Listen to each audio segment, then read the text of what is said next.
You ask Tiger to calculate.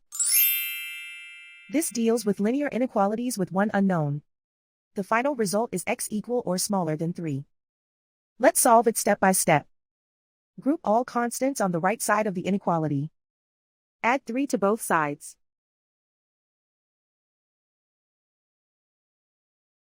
Simplify the arithmetic.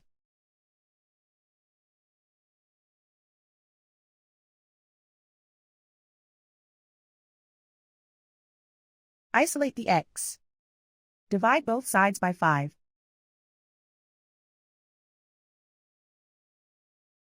Simplify the fraction.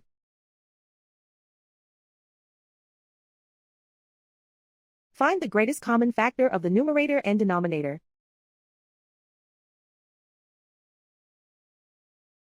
Factor out and cancel the greatest common factor.